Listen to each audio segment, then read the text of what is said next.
Assalamualaikum warahmatullahi wabarakatuh.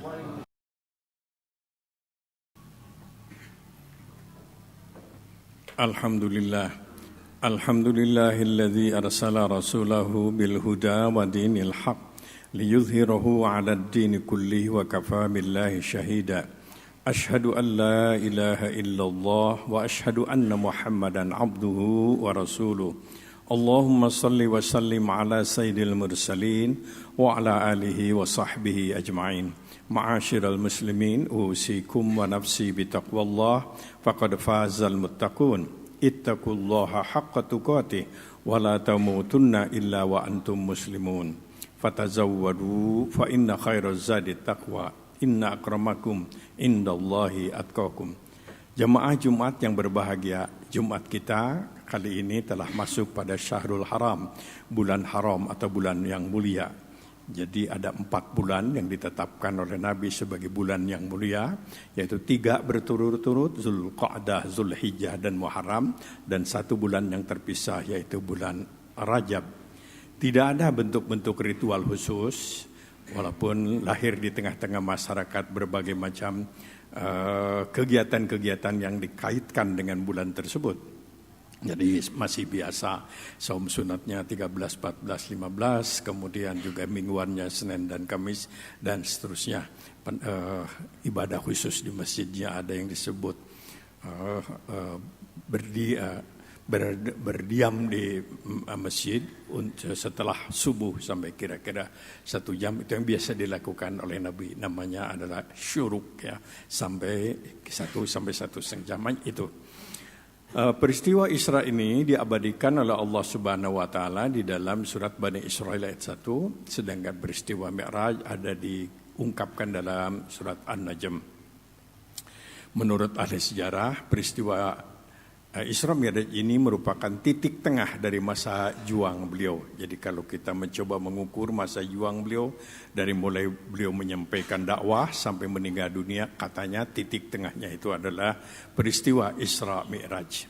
Isra Mi'raj semacam refreshing, penyegaran kepada Nabi yang hampir 13 tahun berhadapan dengan tantangan, ujian, fitnah, penghinaan, pelecehan dan segala macam penderitaan dihadapi oleh beliau. Maka Isra Mi'raj ini semacam refreshing, melupakan segala macam penderitaan untuk menerima kenikmatan yang luar biasa, bisa berdialog langsung dengan Allah di Sidratil Muntaha.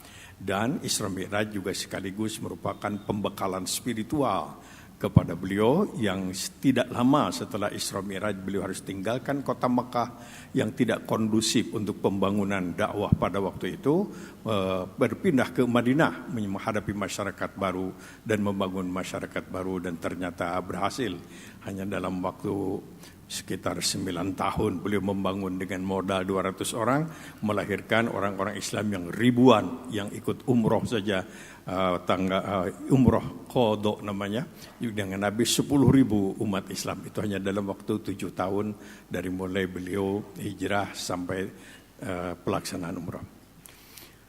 Rasulullah Shallallahu Alaihi Wasallam setelah menerima wahyu surat Al-Alaq, kemudian informasi itu sampai kepada masyarakat, beliau menghadapi berbagai macam pelecehan, penghinaan, dan berbagai macam sikap yang dilakukan terutama oleh masyarakat elit di kota Makkah yang notabene adalah masih keluarga Bani Hashim, keluarga beliau sendiri.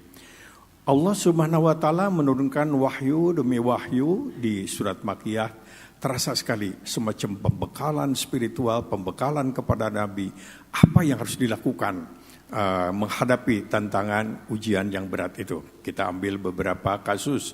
Beliau pernah difitnah sebagai orang gila, kemudian Allah Subhanahu wa taala menurunkan surat Al-Qalam yang di sana dinyatakan engkau tidak gila, yang gila mereka. Masa depan bukan pada mereka, tapi masa depan ada pada kamu. Kemudian beliau terus menghadapi tantangan penghinaan dan pelecehan yang sangat berat beliau hadapi. Allah memberikan kembali resep spiritual, yaitu beliau dalam surat Al-Muzammil, Lupakan semua itu, jangan putus asa, jangan marah, dan kemudian juga jangan dendam, tapi laksanakan tugasmu suci. Lantas Allah menyatakan, qumil laila, biasakan sholat malam. Jadi menurut sejarah sholat malam itu diperintahkan kepada beliau 10 tahun sebelum perintah sholat wajib ketika Isra Mi'raj. Qumil laila, lakukan sholat malam separuh malam atau kurang sedikit atau lebih, warattilil Quran, dan baca terus Al-Quran. Sebuah resep spiritual yang diberikan kepada Rasul, tentu juga ini bisa berlaku bagi kita. Kata sahabat Ibnu Abbas, setelah turun surat Al-Muzammil itu Nabi terus memelihara sholat malam 22 tahun lebih. Hampir tiada malam tanpa sholat malam, dan hampir setiap malam juga beliau akrab dengan membaca Al-Quranul Karim. Itulah resep spiritual yang diwariskan oleh Rasul kepada umatnya, terutama kepada kita yang sedang dihadapkan dan berbagai macam ujian dan cobaan itu. Allah menjanjikan, inna sanulqi 'alaika qaulan tsaqila. Aku akan berikan kepadamu harisma bil kasyaf. Harisma bukan karena kaya, harisma bukan karena gelar, harisma bukan karena kedudukan, tapi harisma yang langsung Allah berikan kepada orang-orang yang dipilih oleh Allah. Kemudian inna nasyi'atal laili asyaddu wat'awwaq wa mukila. Kamu akan tangguh menghadapi tantangan itu. Resep spiritual. Beliau pernah agak sedikit gelisah karena wahyu agak lambat turunnya. Allah menurunkan wahyu. Terdapat pada surat Wadduha. Ada sebuah pesan di sana. Pertama, Allah tidak marah kepada kamu, Allah tidak meninggalkan kamu, Allah telah menolong kamu, memberi hidayah kepada kamu, dan Allah berjanji, walal akhiratu khairul laka minal ula. Hari esokmu lebih cerah. Dan Allah akan terus memberikan nikmat, dan engkau akan merasakan nikmatnya anugerah dari Allah itu. Tapi ada dua pesan moral yang disampaikan kepada pantangan. Satu, fa'ammal yatima fala taqhar wa ammas sa'ila fala tanhar. Jangan sekali-kali kau sakiti anak yatim. Jangan kau usir orang yang minta-minta. Ini resep yang diberikan oleh Nabi tentu juga kepada kita. Sayang anak yatim, dan kemudian juga jangan sampai mengusir orang yang minta-minta. Secara khusus Nabi juga menyampaikan pesan-pesan kepada umatnya, kepada kita. Beliau menyatakan anak yatim itu adalah kekasihku. Orang yang menyakiti anak yatim berarti menyakiti aku. Dan orang yang sayang kepada anak yatim berarti sayang kepadaku. Ana wa kafilul yatim fil jannah. Di sorga nanti aku akan bergandengan tangan dengan orang yang ketika di dunia banyak menyantuni anak yatim.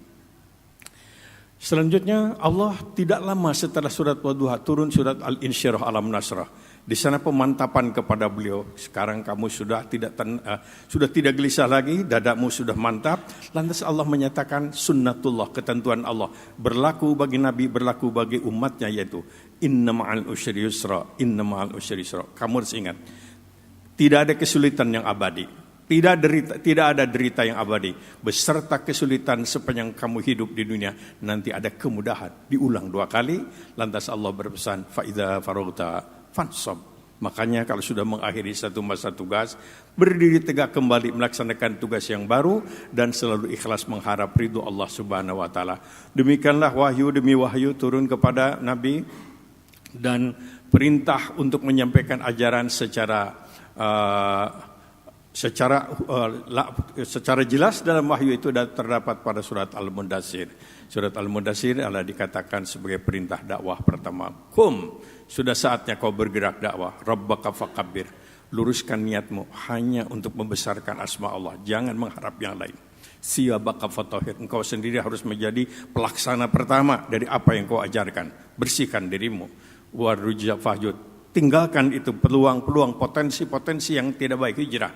Dan kemudian wala tamnun tastakthir. Jangan mengharapkan terlalu banyak pemberian pujian dari manusia. Dan kemudian hendaklah sabar.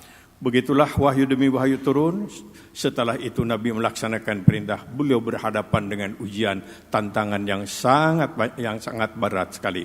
Dibujuk oleh pamannya Abu Thalib karena ada tawaran jabatan di masa akan datang. Beliau menyatakan, saya tidak akan meninggalkan tugas ini, dan Abu Thalib malah turut mendukung. Kalau engkau akan lanjutkan, maka paman akan bersama kamu dan membela kamu.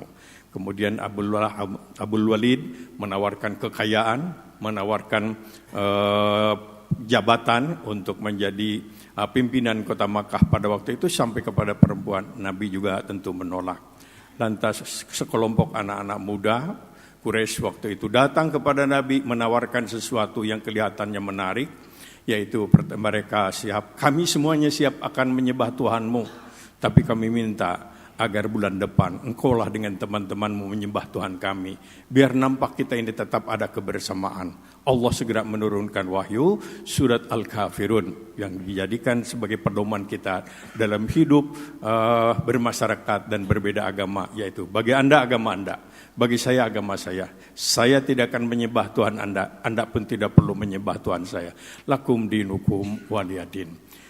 Berbagai macam pendekatan tidak bisa menghentikan perjuangan Nabi. Akhirnya dilakukanlah tindakan-tindakan teror, intimidasi, provokasi, sampai beberapa sahabat gugur dibunuh, dan kemudian dibaikot ekonomi keluarga. Keluarga Nabi tidak bisa menjual barang dan tidak bisa membeli barang untuk kepentingan bisnis.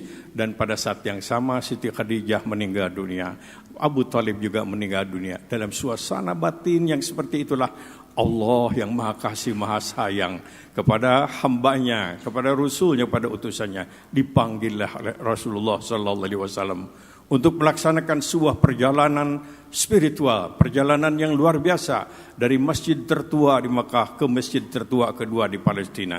Dari sana beliau juga dibawa oleh malaikat ke Sidratil Muntaha. Perjalanan itu hanya tidak memerlukan waktu yang panjang. Pada malam itu juga beliau sudah kembali ke kota Makkah.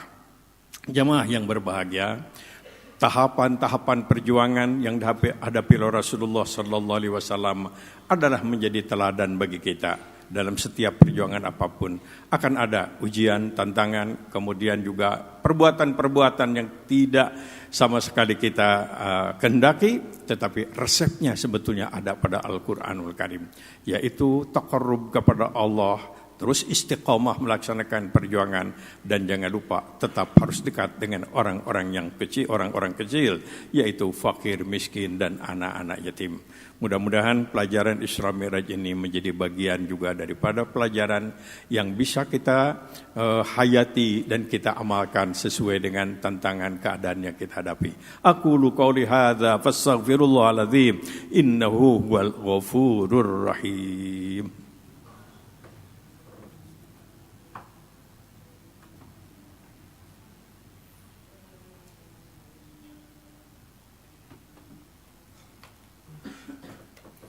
Alhamdulillahi Rabbil Alamin wa bihi nasta'inu ala umuri dunya waddin wassalatu wassalamu ala asyrafil anbiya wal mursalin wa ala alihi wa sahbihi ajma'in. Ma'asyiral muslimin, usikum wa nafsi bitaqwallah faqad fazal muttaqun. Ittaqullaha haqqa tuqatih wa la tamutunna illa wa antum muslimun. Fatazawwadu fa inna khairaz zadi taqwa. Jamaah yang berbahagia, peristiwa Isra diabadikan dalam Al-Quran. Subhanalladzi asra bi'abdihi lailam minal masjidil haram ilal masjidil aqsa al-ayah. Artinya sebagai muslim tidak ada pilihan lain kecuali kita harus iman. Harus iman karena jelas ayatnya shareh, tidak ada perbedaan pendapat bahwa betul-betul beliau diisrakan dan kemudian dimi'rajkan. Makanya ayatnya itu diawali dengan kata-kata subhana, maha suci Allah, enggak mungkin Allah dusta maksudnya.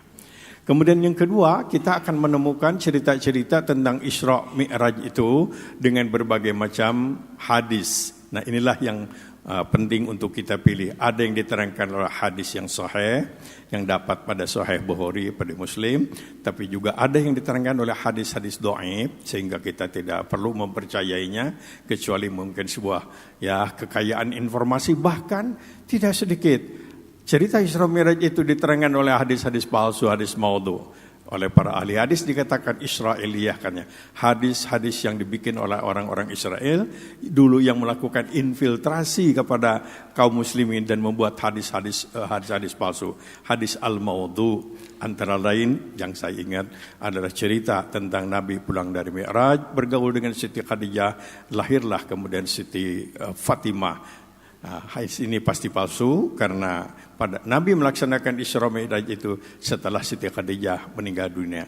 Dan ada cerita-cerita juga yang sering kita dengar barangkali kita penting untuk melakukan seleksi terhadap informasi-informasi mengenai cerita Isra Mi'raj. Tapi bahwa beliau pada waktu Isra Mi'raj mendapatkan tugas untuk melaksanakan, mengajarkan tentang sholat 5 waktu, itu hadisnya adalah sahih, sehingga kita harus percaya bahwa perintah sholat 5 waktu adalah ketika Nabi sedang melaksanakan Isra dan Mi'raj itu. Peristiwanya adalah peristiwa mukjizat. Sebagai peristiwa mukjizat tentu saja adalah supra-rasional, bukan untuk dimengerti. Walaupun kita bisa berusaha untuk mencari hikmah, maslahatan, kemanfaatan bagi penguatan iman kita. Kepada Allah kita berserah diri, dan mudah-mudahan Allah selalu membimbing kita, dan peristiwa itu memberikan masukan kepada kita dalam menghadapi berbagai macam tantangan,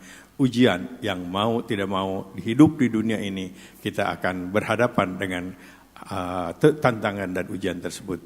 Allahumma ighfir lil muslimina wal muslimat wal mu'minina wal mu'minat al ahya'i minhumul amwat.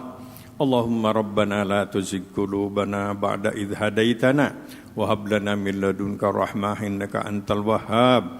Allahumma arinal haqqa haqqa warzuqna ittiba'ah wa arinal batila batila warzuqna ijtinabah. Allahumma ansur man nasaral islam wal muslimin wa khudhul man khadhalal islam wal muslimin. Allahumma ahlik a'da'aka a'da'id-din. Allahumma rabbana la tu'akhidhna in nasina aw akhtana. Rabbana wa la tahmil 'alaina isran kama hamaltahu 'alal ladzina min qablina. Rabbana wa la tuhammilna ma la taqata lana bi wa'fu 'anna waghfir lana warhamna anta maulana fansurna 'alal qaumil kafirin. Rabbana atina fid dunya hasanah wa fil akhirati hasanah wa qina adzabannar. Subhana rabbika rabbil izzati amma yasifun wa salamun 'alal mursalin walhamdulillahi rabbil alamin. Amin ya Allah ya rabbal alamin.